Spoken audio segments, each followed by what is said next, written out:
If you cannot understand my argument, declare it's Greek to me, you're quoting Shakespeare. If you claim to be more sinned against than sinning, you are quoting Shakespeare. If you recall your salad days, you are quoting Shakespeare. If you act more in sorrow than in anger, if your lost property vanishes into thin air, then you are quoting Shakespeare. If you've ever refused to budge an inch, if you've played fast and loose, if you've thus suffered from green-eyed jealousy, if you've ever been a tower-strength hoodwinked or in a pickle, if you've knitted your brows, made a virtue of necessity, slept not one wink, had too much of a good thing, or lived in a fool's paradise, why, be that as it may, the more fool you, for it's a foregone conclusion that you are, as good luck would have it, quoting Shakespeare. Even if you bid me good riddance and send me packing, you wish I were dead as a doornail, think I'm a laughing stock, the devil incarnate, a stony-hearted villain, bloody-minded, or a blinking idiot, then by Jove. Oh, Lord! Tut tut! For goodness sake! What the dickens? Let me know, but It's all one to me. for you are quoting Shakespeare.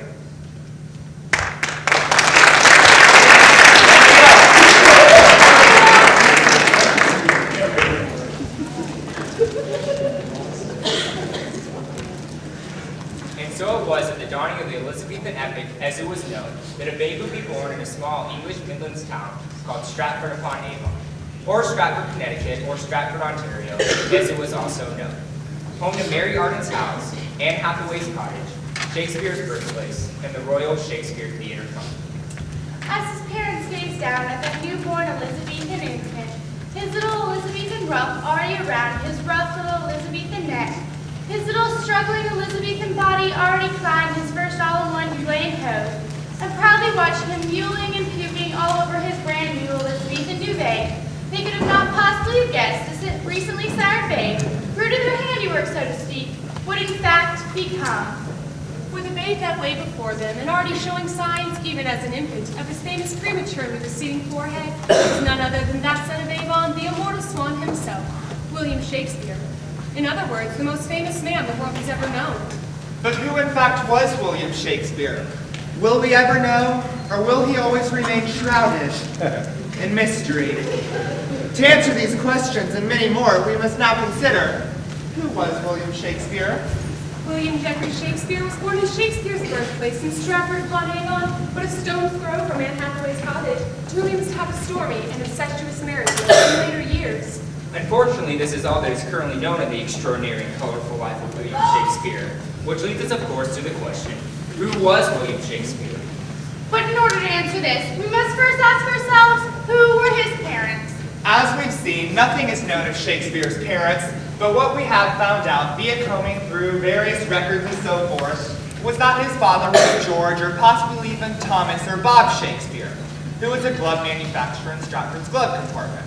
And his mother, of course, was Mary Arden, the popular Stratford's cosmetic expert. And finally, Rosalind, did Shakespeare's father's glove manufacturing influence his early works? Why, yes, Ophelia, they certainly did. Shakespeare's early works were stiff with glove manufacturing references. In fact, many of his whole plays were inspired by his father's obsession with constantly inventing new kinds of gloves. For instance, the woolen glove, which inspired The Winter's Tale, the animal handling glove, which inspired Taming of the Shrew, and of course the rubber glove, which inspired Tyr to its Prince of Tyr. So now we all ask you, who do you think William Shakespeare was?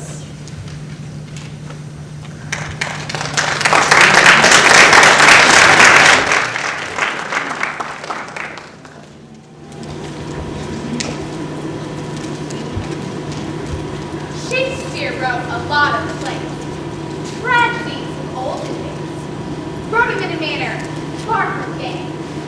Often it occurs to me how much brighter they would be, written them music Hollywood. Take To Be or Not to Be, Hamlet's famed soliloquy. Nowadays, the point it seems to miss, but revise the words a bit, put a catchy tune to it, and Hamlet's speech would turn out more like this.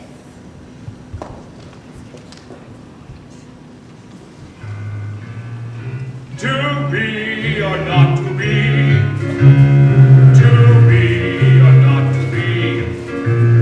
If I die, maybe I must wait. If I live, I'll be a long time dead. Oh, to be or not to be, that is the question I pay. Hey ho! There you go. Be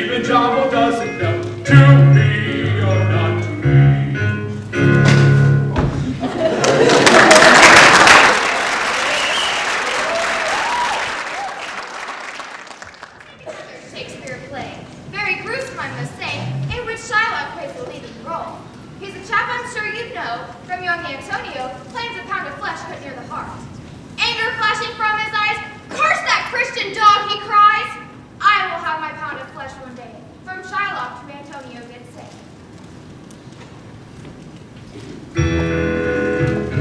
Oh, Antonio, you'll have to pay. Though you are stony, I'll get my pony. All my pound of flesh, but from your heart, and a heart gets round and fork my ice cream cart.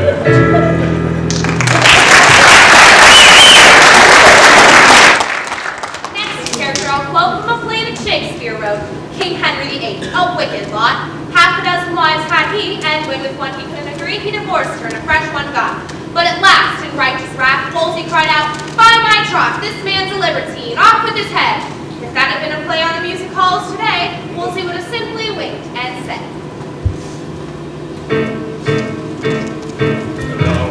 Hello, it's a different wife again. With different eyes, different nose, different hair, different clothes. Hello. To me it's very plain. He's sticking the chin, the bandolin. It's a different wife again. Different wife again. Different wife again. Hey!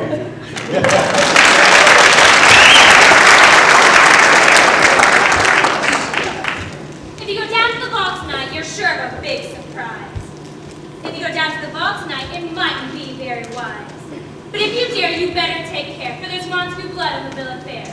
For tonight's the night the Capulets have their picnic. If you go down to the ball tonight, it's sure to be strangely calm.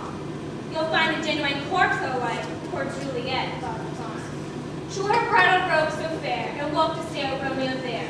Enough to put the Capulets off their picnic.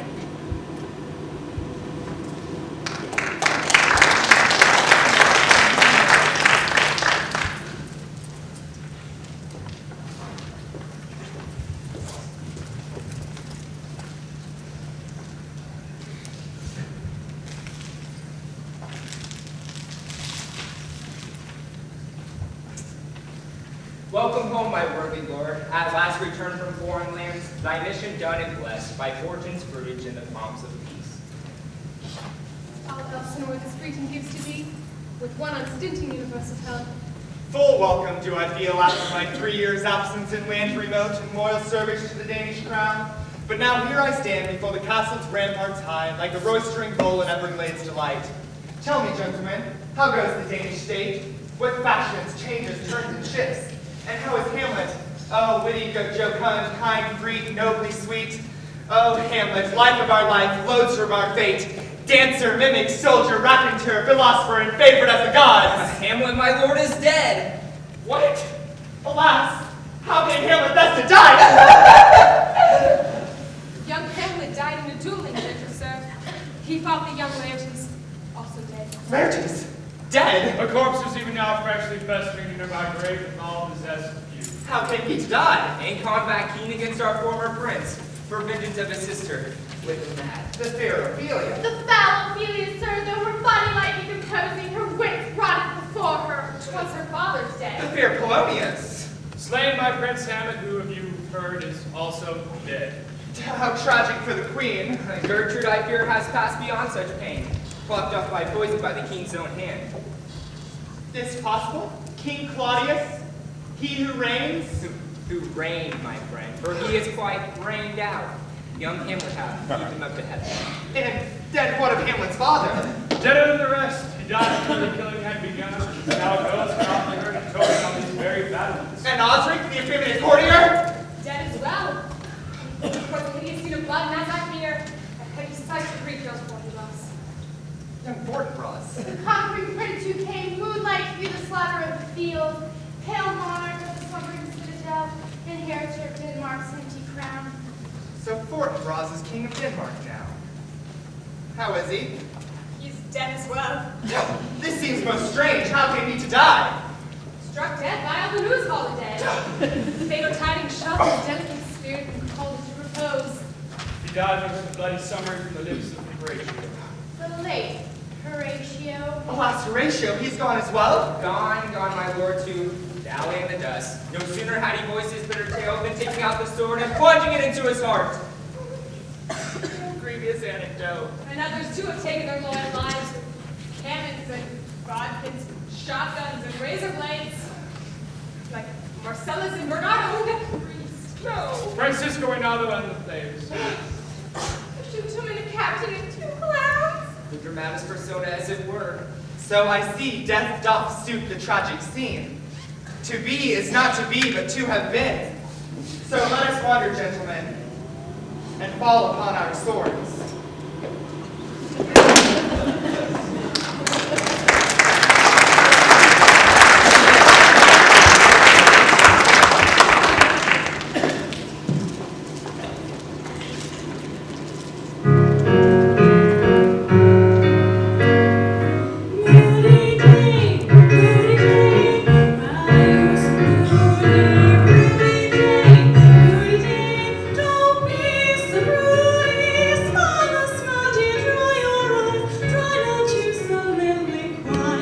Don't keep saying that's the question.